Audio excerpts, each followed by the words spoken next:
और आज बात करेंगे नोएडा में इंजीनियर की मौत के बाद हो रहे बवाल को लेकर के। नोएडा के सेक्टर 150 में इंजीनियर युवराज की मौत के मामले में अब इंसाफ की घड़ी करीब आ गई है। सीएम योगी आदित्यनाथ के निर्देश पर इस मामले की जांच के लिए बनाई गई एसआईटी की जांच के आखिरी दिन नोएडा अथॉरिटी और पुलिस ने अपनी भारी भरकम रिपोर्ट सौंप दी है। करीब 7 घंटे चली मैराथन पूछताछ में कई चौंकाने वाले खुलासे सामने आए हैं। सूत्रों की माने तो अधिकारियों के बयान में भारी विरोधाभास देखने को मिला है, जिससे साफ है कि सिस्टम की लापरवाही ने एक होनहार की जान ले ली। इसके अलावा युवराज के पिता ने फिर आरोप लगाया है कि मेरे बेटे को समय रहते बचाया जा सकता था। बचाव दल की घोर लापरवाही के कारण 2 घंटे तक जीवित रहने और संघर्ष करने के बावजूद वो उसे बचा नहीं सके। एसआईटी की पूछताछ में कई सवाल खड़े हुए हैं। सवाल है कि बिल्डर के प्लॉट में पानी भरने से कब से भरा हुआ था और कार्रवाई क्यों नहीं हुई। 90 डिग्री के खतरनाक मोड़ पर साइन बोर्ड और बैरिकेड्स और रिफ्लेक्टर क्यों नहीं लगाए गए। बिल्डर को बेसमेंट खोदकर खुला छोड़ने की अनुमति किसने दी। हादसे के 3 दिन बाद तक जिम्मेदार अधिकारी मौके पर आखिर क्यों नहीं पहुंचे। 2 टूक में इन तमाम सवालों के जवाब तरासेंगे। इसी मुद्दे पर करेंगे चर्चा। पहले सुनाते हैं आपको बयान।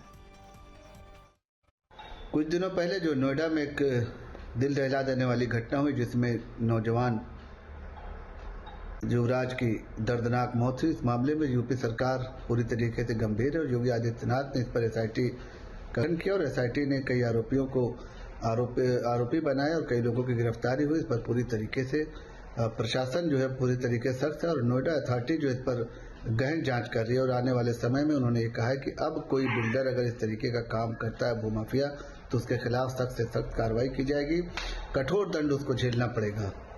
जिन लोगों ने भी ऐसे गलत काम किए हैं उनके खिलाफ उनके मकानों पर, उनके प्रतिष्ठानों पर बुलडोजर चलाने के लिए योगी सरकार पूरी तरीके से तैयार है। नोएडा में युवराज की हुई मृत्यु और उस मृत्यु के बाद एक से एक खुलासे, अधिकारियों के विरोधाभास बयान, ये स्पष्ट रूप से साबित करते हैं कि कोई जिम्मेदारी लेने के लिए तैयार नहीं है।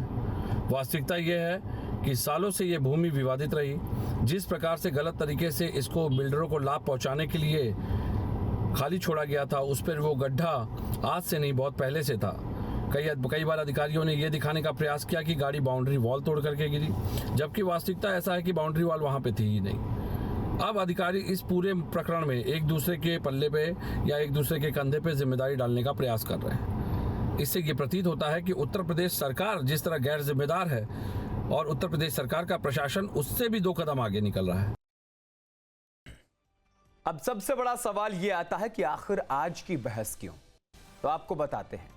मुख्यमंत्री योगी आदित्यनाथ ने लिया एक्शन, लापरवाह अधिकारियों में टेंशन। युवराज मेहता केस की पूरी हुई जांच, अधिकारियों पर गिरेगी गाज, ये बड़ा सवाल है। रिपोर्ट से खुलेंगे कई राज। सिस्टम की सुस्ती से मरा युवराज। अधिकारियों के बयान में विरोधाभास, युवराज को मिलेगा इंसाफ। आज इन तमाम सवालों के जवाब तरासेंगे और 2 टूक में हम विस्तार से चर्चा करेंगे। और इसी 2 टूक में हमारे साथ एक बड़ा गेस्ट पैनल होगा। भारतीय जनता पार्टी से आलोक वत्स हमारे साथ जुड़ गए हैं, समाजवादी पार्टी से कपीश श्रीवास्तव जो हमारे साथ जुड़ गए हैं, और रिटायर्ड आईएएस पीके अग्रवाल हमारे साथ जुड़ गए हैं। आप सभी मेहमानों का बहुत बहुत शुक्रिया। फिलहाल हमारे साथ कपीश श्रीवास्तव जी जुड़ गए हैं, समाजवादी पार्टी से हैं।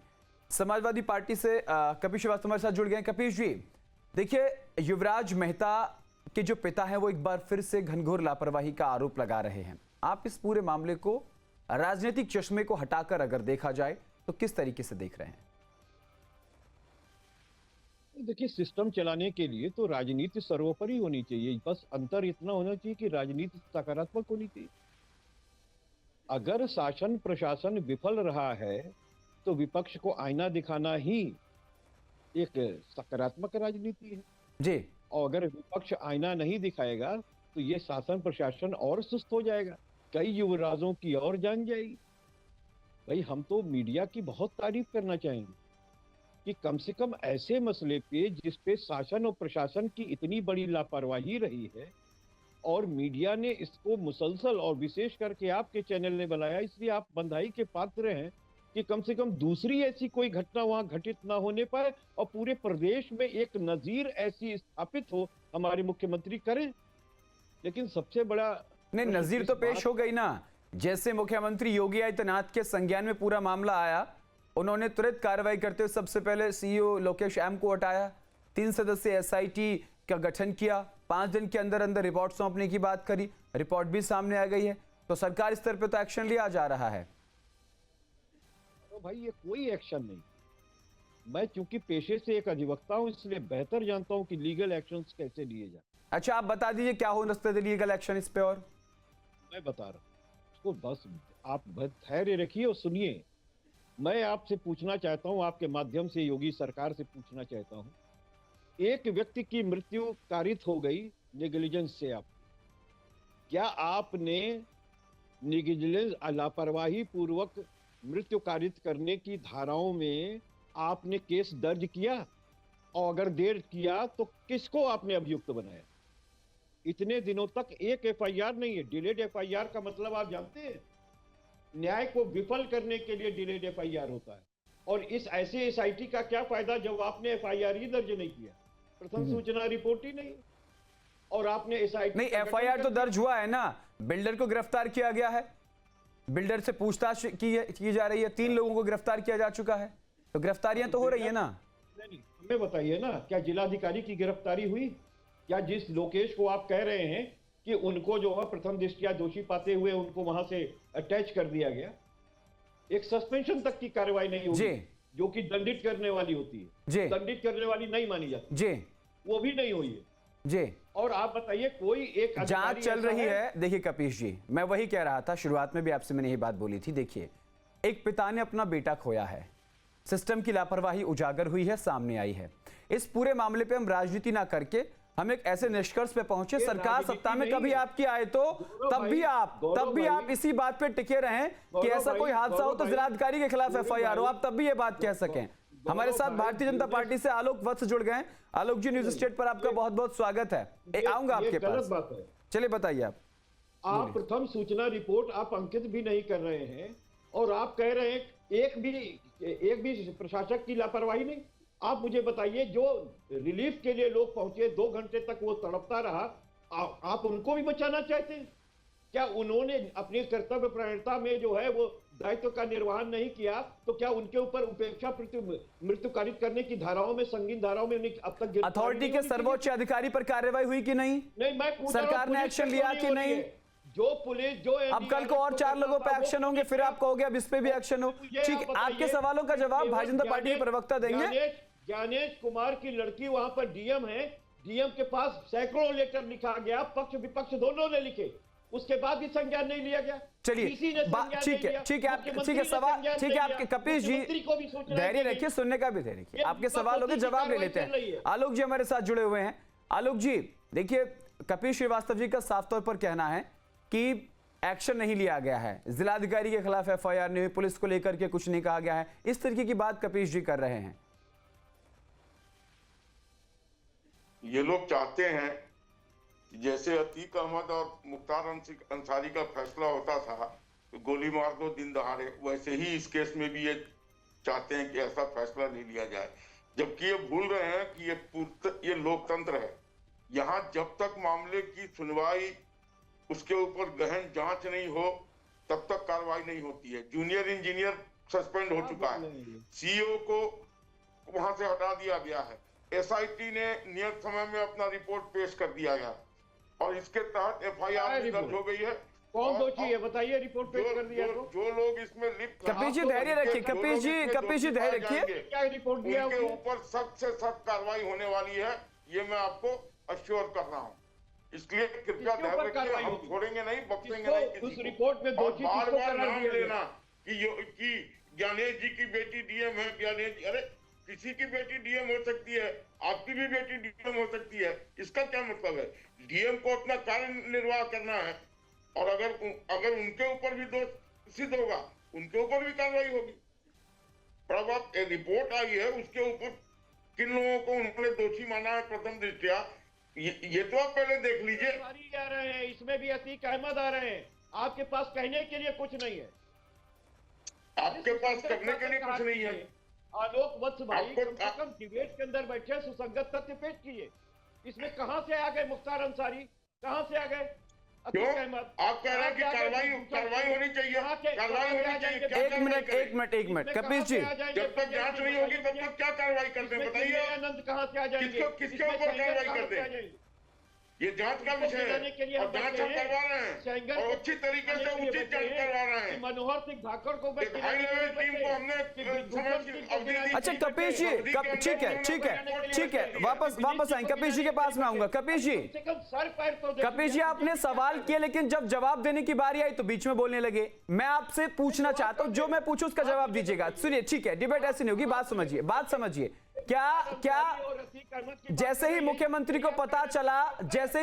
को पता चला उन्होंने त्वरित कार्रवाई करते हुए अथॉरिटी के सबसे बड़े अधिकारी को पद से हटाया कि नहीं? हाँ और ना? हटाया ना? बिल्कुल नहीं। जो इंजीनियर को हटाया ना? एसआईटी का गठन किया ना? कोई भी चीज होगी तो तर्क संबद्ध चलेगी ना?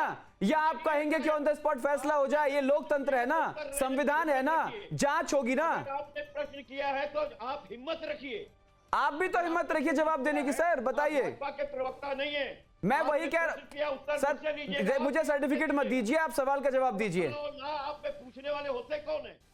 मैं अपना पक्ष बताऊंगा, आपने प्रश्न किया उत्तर लीजिए। तो मैं आप ही का पक्ष जान रहा हूं, आप कुछ भी बोलेंगे मैं सुन लूंगा, ऐसा थोड़ी है। तर्कसंगत बात कीजिए। दूसरे आदमी को भी तो उसका पक्ष रखने का मौका दीजिए, बीच में टोका-टोकी मत कीजिए। जिला अध्यक्ष इन सारे लोगों ने बकायदा जिला अधिकारी से लेकर मुख्यमंत्री तक सूचित किया था। इस घटना से पहले कोई संज्ञान नहीं लिया गया। इससे पहले एक ट्रक गिरा था, उस ट्रक ड्राइवर को भी एक व्यक्तिगत आदमी ने बताया था और फिर भी संज्ञान नहीं लिया गया। जब एक मृत्यु हो गई तब ये जब मामला उठा है, ठीक है, हमारे साथ रिटायर्ड आईएएस पीके अग्रवाल जी भी जुड़े हुए हैं। ठीक है कपिल जी, आपके सवाल उनसे कर लेते हैं। रिटायर्ड आईएएस पीके अग्रवाल जी भी हमारे साथ जुड़े हैं। सर आपका बहुत बहुत स्वागत है न्यूज स्टेट पर। देखिए कपिल जी का कहना है कि इस पूरे मामले में अभी तक कोई कार्रवाई नहीं हुई है, जबकि एसआईटी ने अपनी रिपोर्ट सौंपी है। अथॉरिटी के उच्च अधिकारी को पद से हटाया गया है, जूनियर इंजीनियर को सस्पेंड किया गया है और अब जांच रिपोर्ट के बाद उप मुख्यमंत्री हो, तमाम शीर्ष के नेता, सरकार एक बात कहती नजर आ रही है कि जो भी दोषी होगा उसे सजा दी जाएगी। लेकिन उनका कहना है कि जिला अधिकारी पर कार्रवाई हो, पुलिस पर कार्रवाई हो, क्या बिना जांच के संभव है ये? आप सीनियर अधिकारी रहे हैं सर। नहीं, एक्चुअली बिना जांच के संभव नहीं है और इसमें डीएम और पुलिस अधिकारियों पे कार्रवाई की कोई बात ही नहीं है, क्योंकि स्ट्रीट लाइट रखना ये नोएडा अथॉरिटी का काम है जी। तो नोएडा अथॉरिटी की ही जिम्मेदारी है। डीएम एसपी इसमें पिक्चर में ही नहीं आते हैं और उचित कार्रवाई हुई है, लेकिन इसमें इसलिए लापरवाही अधिक है कि वो स्ट्रीट लाइट इतनी बड़ी पॉश कॉलोनी है, बहुत पहले से नहीं है, मैं देखता हूँ वेस्ट टाउन के करीब, और इसमें जो लापरवाही है वो बेसिकली ठेकेदार की है और उसको गिरफ्तार किया गया अभय कुमार सिंह को और सीईओ को भी सस्पेंड किया गया, क्योंकि इसमें रिस्पॉन्सिबिलिटी देके बहुत नीचे अफसर की है जेई लेवल की जी। कि वो उसने क्यों नहीं देखा और रिपोर्ट नहीं किया, और इनकी भी लापरवाही है सीईओ की। अब ये लोग सब अपने किले में रहते हैं, वो पब्लिक में पारदर्शी नहीं है, सुनते नहीं है शिकायतें कहीं, तो सीईओ को भी वेट लिस्ट में रख दिया गया है। तो इसमें नोएडा अथॉरिटी में जितने जिम्मेदार व्यक्ति हैं सभी पे कार्रवाई होना चाहिए और बहुत आवश्यक है। तभी लोग यहाँ पे नोएडा में और इन्वेस्टमेंट करेंगे। अगर ऐसा होने लगा, इतनी बड़ी बड़ी कॉलोनियों में लापरवाही हुई कि लोग पुल की तरह उनका जो वो था अभी इतना ज्यादा है, एक ट्रक भी गिर गया था, और लेकिन मुझे ये नहीं समझ आता कि वहाँ पर जो जनता थी वो उसने क्यों नहीं वहाँ पे कुछ रिएक्शन किया, और जो फायर ब्रिगेड के लोग थे उसके भी स्टेट आईआरडीएफ के भी लोग थे जी, वो कोई लोग उसमें कूदे नहीं। तो ये कुछ ये कहता है कि हमारी पब्लिक को भी, हमारे और जो अथॉरिटीज है उनको भी बहुत कॉशियस रहना चाहिए जी। ये जिम्मेदारी नोएडा अथॉरिटी की तो पूरी है ही, बिल्कुल, साथ हाँ और लोगों की भी एसआईटी है, ठीक है, डीआरएफ की भी है। बिल्कुल साफ तौर पर सर आपने अपने अनुभव से और एक लंबे अनुभव के साथ ये बात कही है। साफ तौर पर मुझे लगता है कपिल जी को उनके सवाल का जवाब मिल गया होगा। आलोक जी अब आपके पास में आता हूं और सीधा सवाल कपिल जी, और कोई मौका मैं आता हूं, कपिल जी आपके पास आता हूं। आलोक जी एक बात बताइए, जनप्रतिनिधि लगातार पत्र लिख रहे हैं, कुछ दिन पहले वहां एक ट्रक ड्राइवर की जान जाने से बचती है, एक डिलीवरी बॉय मनिंदर ने जान बचाई। उसके बाद भी अथॉरिटी के अधिकारियों की आंख नहीं खुली, कान पे जू नहीं रहेंगी। क्या ऐसे अधिकारी सरकार के जो नुमाइंदे बैठे हैं वो सरकार के संयुक्त अच्छे प्रयासों पर पलीता लगाने का काम नहीं करते हैं? देखिए गौरव, इस बात को अब लगभग एक सप्ताह होने को आ रहा है। मैं शुरू से इस बात पर टिका हुआ हूं कि वहां पर मौजूद जो भी लोग थे, 80 से 100 लोग जो पुलिस में के थे, एसडीआरएफ के थे और अग्निशामक विभाग के थे, उन्होंने भयंकर चूक हुई है। उन्होंने लापरवाही बरती है अपने काम को अंजाम देने में। और उसके बाद अगर किसी की जिम्मेदारी होती है, जैसा अग्रवाल साहब ने कहा, वो सीधे सीधे अथॉरिटी की जिम्मेदारी होती है, जिसने वहां पर ये सारा चीज का मूल्यांकन नहीं किया। और मूल्यांकन नहीं किया, जूनियर इंजीनियर ने नहीं रिपोर्ट दिया कि वहां पर इसको बैरिकेड कर देना चाहिए और वहां पर ये सब साइन बोर्ड लगा देना चाहिए कि उस तरफ कोई व्यक्ति जाए नहीं और ऐसा हादसा ना हो। तो ये लोग डीएम की मांग कर रहे हैं कि डीएम को हटा दिया जाए, कल को कहेंगे एसपी को हटा दिया जाए, परसों कहेंगे लक्ष्मी सिंह कमिश्नर को हटा दिया जाए, जिन लोगों का इसमें कोई रोल नहीं आता है। अगर रोल आता है तो सीधा सीधा प्राधिकरण का रोल आता है कि प्राधिकरण ने उस जगह को इस तरीके से क्यों लापरवाही में छोड़ दिया। मान लिया उनका निरस्त भी हो गया हो या उन्होंने किसी और को बेच दिया हो, जैसा कि मेरे संज्ञान में आया है कि वहां पर जो प्लॉट्स हैं वो मेन जिसके नाम पे अलॉटेड था, उसने टुकड़े टुकड़े में दूसरे लोगों को बेचा। लेकिन अगर बेचा तो उसने गड्ढा खोद के क्यों छोड़ दिया? वहां का साइट इंजीनियर क्या कर रहा था जिसने देखा नहीं कि गड्ढा छोड़ के इसमें पानी भर गया है? सरकारी डेफिनेटली उसकी लापरवाही थी। और जो लोग राहत कार्य के लिए गए थे वो लोग भी अपना एक व्यक्ति नहीं कूदा उसके अंदर। बिल्कुल। देखिए, जो सिस्टम की लापरवाही है वो आज यहां कही जाएगी और सभी लोग उसी को जिम्मेदार ठहरा रहे हैं जिनकी लापरवाही है। अनायास किसी पर आरोप प्रत्यारोप लगाना बिना किसी वजह के ये गलत है। कपीश जी, आप अपनी बात कहिएगा। मैं तो सीधी बात कह रहा हूं कि जब इनके अपने ही मंत्री और बड़े पद पर बैठने वाले कहते हैं हमारे यहाँ इस्तीफा नहीं होता, तो नैतिकता इनको क्या बताना है? लाल बहादुर शास्त्री ड्राइवर थे क्या जब एक्सीडेंट हुआ था और उन्होंने रेल मंत्री के पद से इस्तीफा दे दिया? तमाम ऐसी घटनाएं हुई है। मैं तो आपको बार बार एक बात कह रहा हूं सर, देखिए, अगर आप अतीत में जाएंगे तो आपकी सरकार में भी ऐसे बहुत सारी चीजें हुई हैं जिसके बाद आपके यहाँ किसी ने इस्तीफा नहीं दिया है। फिर आप मुझे सर्टिफिकेट देंगे कि आप बीजेपी प्रवक्ता नहीं है? हाँ, तो आप है ही हैं। आप तो बोल ही रहे कि आप बीजेपी की प्रवक्ता। नहीं, मैंने कहा आप सर्टिफिकेट दे देते हैं मुझे। आप मुझे बताइए तो मैं फिर गिनवाने शुरू करूं? मैं आपकी सरकार के दंगे गिनवाने शुरू करूं? मैं आपकी सरकार के दंगे गिनवाने शुरू करूं? फिर बताइए कि किसने इस्तीफा दिया है? सरकार की तो बता सकते हैं आप। आपकी हिम्मत नहीं है कि आप जो है शासन और प्रशासन से पूछ सके। लगातार सवाल उठा रहे, लगातार सवाल उठा रहे और अभी भी आप मुझे बताइए। ठीक है, आप मुझे बताइए। आप बोलने दे नहीं रहे। ठीक है, तो फिर बैठाए क्यों? ठीक है, चलिए बोलिए। मैं एक बात ये पूछ रहा हूं आपसे कि अगर भारतीय जनता पार्टी का विधायक, भारतीय जनता पार्टी का सांसद, समाजवादी पार्टी का जिला अध्यक्ष, समाजवादी पार्टी का नगर अध्यक्ष चिट्ठी पे चिट्ठी लिख रहा है और उसने सिर्फ इसी लेवल पे नहीं लिखी है, नोडा अथॉरिटी को भी, उसने जिलाधिकारी को भी लिखी, संज्ञानित किया, उसने जो है कमिश्नर को भी संज्ञानित किया, उसने मुख्यमंत्री को भी संज्ञानित किया। वही नहीं, बकायदा मुख्यमंत्री के पोर्टल पे ऑनलाइन है शिकायतें हैं। क्या कर रहा था डिपार्टमेंट? एक ट्रक की घटना हुई, उसके बाद ये चेते नहीं और वो गड्ढा उसी तरीके से खुला हुआ था। डीएम क्यों नहीं जिम्मेदारी लेंगे? पूरा जिला उनके अंदर में है, उनके पास चिट्ठी गई है, उनको बताना पड़ेगा कि उन्होंने उस पर संज्ञान क्यों नहीं लिया। और ये मैं ही नहीं कह रहा हूं, ये इनके सांसद भी कह रहे हैं, इनके विधायक भी कह रहे हैं, भारतीय जनता पार्टी उनकी खुद नहीं सुनी गई।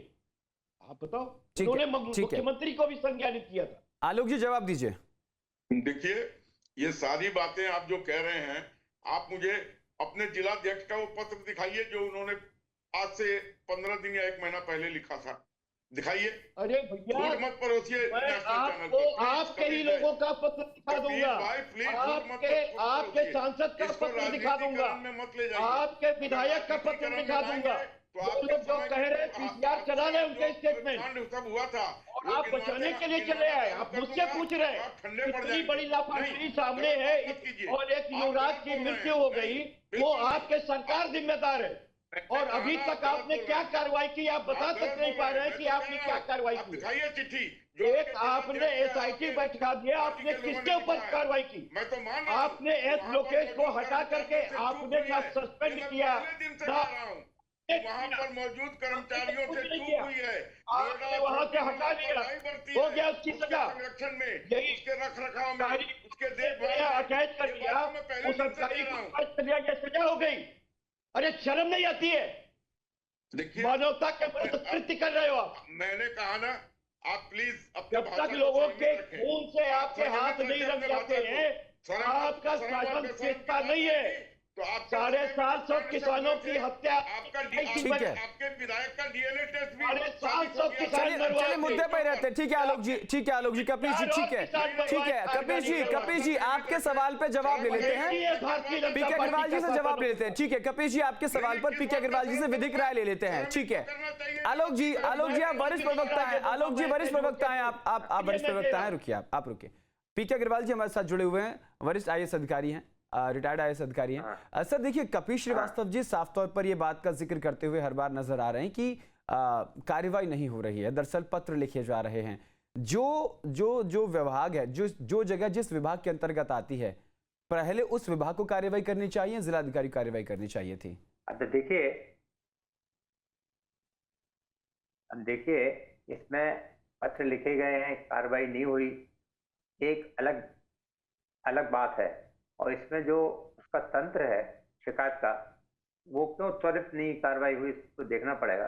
देखिए अभी जो इसमें कार्रवाई हुई, CO को वेटलिस्ट कर दिया गया, जूनियर इंजीनियर सस्पेंड हुआ, वो काफी उचित कार्रवाई है। और इसके बाद जो SIT की रिपोर्ट आई, उसमें जो रिस्पॉन्सिबल ऑफिसर होंगे, क्योंकि जूनियर इंजीनियर के ऊपर जो भी ऑफिसर हैं, उनके विरोध भी तुरंत कार्रवाई होना चाहिए। जैसे एग्जीक्यूटिव इंजीनियर है, चीफ इंजीनियर है, एक्चुअली उस लाइन की कार्रवाई है, CO की इतनी रिस्पॉन्सिबिलिटी नहीं है। जिन्होंने ये प्रोजेक्ट पास की, अलॉटमेंट हुआ, उसमें ये था अंडरग्राउंड रिजर्वायर की, तो उसमें जिस डिपार्टमेंट ने पास किया उसकी रिस्पॉन्सिबिलिटी उसको मॉनिटर करे, उसने ये बनाया कि नहीं और कितने समय में उसे बनाना चाहिए। उसका प्रोजेक्ट पास हुआ, उसका प्लानिंग डिपार्टमेंट देखता है। तो केवल जूनियर इंजीनियर को जो टेम्पररी सस्पेंड किया गया वो ठीक है, इसके अलावा जो प्लानिंग डिपार्टमेंट है, जब कोई प्रोजेक्ट पास होता है उसको प्रॉपर मॉनिटरिंग नहीं हुई, तो इंजीनियरिंग डिपार्टमेंट के चीफ इंजीनियर तक इसके कार्रवाई होना चाहिए, तभी ये सिस्टम ठीक होगा। क्योंकि चीफ इंजीनियर बैठे रहेंगे, यहाँ जूनियर इंजीनियर को सस्पेंड कर दिया गया, इससे कार्रवाई नहीं होती है। तो मैं सोचता हूँ SIT रिपोर्ट में सब आया होगा, ठीक है, और इसमें जो रियल रिस्पॉन्सिबिलिटी है उसकी वो कार्रवाई होगी और जिम्मेदारी निश्चित फिक्स होगी, ऐसी आशा करते हैं। मैं सोचता हूँ इसकी रिपोर्ट को पब्लिक कर देना चाहिए। बिल्कुल, जो रिपोर्ट आई है इससे लोगों की जो वो है। हाँ अग्रवाल साहब, मेरा एक निवेदन है, नोएडा अथॉरिटी बोर्ड के जो चेयरपर्सन होते हैं, आपका VC जो होते हैं, साथ ही साथ जिला अधिकारी और साथ ही साथ नगर विकास परियोजना अधिकारी, ये तीनों लोगों की हर बैठक होती है और उसमें सारे प्लान्स रखे जाते हैं। क्योंकि मैं एक एडवोकेट हूं और इसी लाइन को डील करता हूं, इसलिए अच्छे तरीके से जानता हूं कि कौन सी चीज कैसे होती है। और अगर आपने, ये आम आदमी ने नहीं लेटर लिखा था, इनके सांसद ने लिखा था, इनके विधायक ने लिखा था। हमारे लोगों की बात आप छोड़ दीजिए कि जिला अध्यक्ष और नगर अध्यक्ष, वो बकायदा उन्होंने कहा कई महीने से मैं पत्र लिख रहा हूं, संज्ञानित करा रहा हूं, और कोई भी संज्ञान नहीं लिया। और जब एक मृत्यु कारित हो गई, उससे पहले भी एक घटना हुई जिसमें ट्रक ड्राइवर डूबते डूबते बचा और एक पब्लिक का आदमी बचाया। और इस घटना में भी 2 घंटा तक एक पुत्र डूबता रहा, उसका पिता गुहार लगाता रहा। 100 से ज्यादा पुलिस वाले और सारे DRF तो खाली इनके पास वो कार्यालय, वहां लोग नहीं है। तो ये सब आखिर कौन देखेगा? वो जो लोग की जिम्मेदारी निभानी थी वो कायर निकले। पुलिस एक्ट के तहत उन पुलिस वालों पे कार्रवाई होनी चाहिए, क्योंकि कायर के लिए दंड है पुलिस एक्ट में।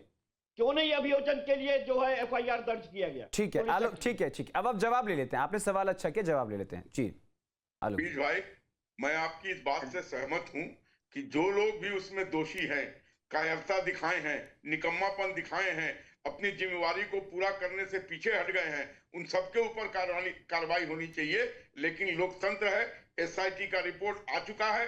ठीक कहा अग्रवाल साहब ने कि उसको सार्वजनिक कर दीजिए, और उसमें जो भी दोषी लोग को उन्होंने चिन्हित किया है, उन सब के ऊपर कड़ी से कड़ी कार्रवाई होगी, ये मैं आपको आश्वासन देता हूं।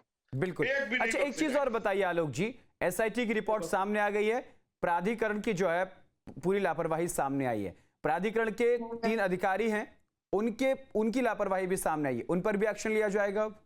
बिल्कुल लिया जाएगा। मैंने कहा ना, एसआईटी की रिपोर्ट को मैं भी मांग करता हूं अपनी ही सरकार से कि इसको सार्वजनिक कर दिया जाए, और जी। जो लोग भी दोषी हैं उनके ऊपर जो कड़ी से कड़ी कार्रवाई होनी चाहिए। जी। ठीक है, पर्दे के पीछे नोएडा अथॉरिटी इसका जिम्मेवार है, ठीक है। लेकिन जो लोग कपिल जी, वहां लास्ट मौजूद एक मिनट थे- आपके पास आऊंगा, लास्ट एक मिनट। जो लोग वहां मौजूद थे, जो पुलिसकर्मी, जो अग्निशमक दल और जो एसआरपीएफ के आ रहा हूं, जवान, आपके पास उन्होंने भी चूक की अपने काम में। उनमें से भी जिसने इस काम को नहीं किया है या अपना निकम्मापन दिखाया है, उसके ऊपर भी कार्रवाई होनी ठीक चाहिए। मैं है, इसकी ठीक है। भी मांग कपिल जी 30 सेकंड में अपनी बात रखिए। गौरव भाई, मैं सबसे पहली चीज आपको बता रहा हूं कि योगी काल में जितनी भी एसआईटीओ का गठन हुआ है, चाहे दो आपने केस देखे होंगे, जो आपका हजरतगंज के में 2 होटलों में आग लगी और वो पास नहीं थे ठीक है। एलडीए से उनके जी। कमर्शियल में, और इसी तरीके से गोमती नगर के अंदर तमाम ऐसी बिल्डिंग्स हैं जिनको गिराने के आदेश हैं, एसआईटी बैठाई गई, जांच हुई और सब ठंडे बस्ते में। मुझे चलिए। आप बताइए क्या कार्रवाई हुई? चलिए, और फिलहाल इसका भी वही बिल्कुल इस मामले में कार्रवाई का आश्वासन जो है मुख्यमंत्री से लेकर उप मुख्यमंत्री तमाम बीजेपी के नेता प्रवक्ता दे रहे हैं, और देखना होगा कि क्या कार्रवाई होती है। फिलहाल आप तीनों मेहमानों का बहुत बहुत शुक्रिया हमारे साथ जुड़ने के लिए। तो इस पूरी चर्चा का लबोलुआब यही है कि एसआईटी की जो जांच रिपोर्ट है वो सामने आ गई है, सार्वजनिक करने की मांग जो है वो जोरों पर सामने निकल कर आ रही है। जो भी दोषी होगा उसे सख्त से सख्त कार्रवाई उसके खिलाफ की जाएगी। ये बात उत्तर प्रदेश के मुख्यमंत्री योगी आदित्यनाथ भी कह रहे हैं, और उप मुख्यमंत्री ब्रजेश पाठक से लेकर केशव प्रसाद मौर्य भी कहते हुए नजर आ रहे हैं। लेकिन इस पूरे मामले में सबसे बड़ी लापरवाही जो है वो अथॉरिटी के निकलकर सामने आ रही है, प्राधिकरण के सामने निकल कर आ रही है, और कार्रवाई होना तय माना जा रहा है। फिलहाल के लिए 2 टूक में इतना ही। आपके मोबाइल पर तुरंत आएगी ब्रेकिंग न्यूज, स्क्रीन पर सबसे पहले दिखेगी बड़ी खबर, देश दुनिया की हर खबर एक जगह। अब आपके मोबाइल पर तुरंत फटाफट इंस्टॉल कीजिए न्यूज नेशन ऐप और रखिए खुद को अपडेट।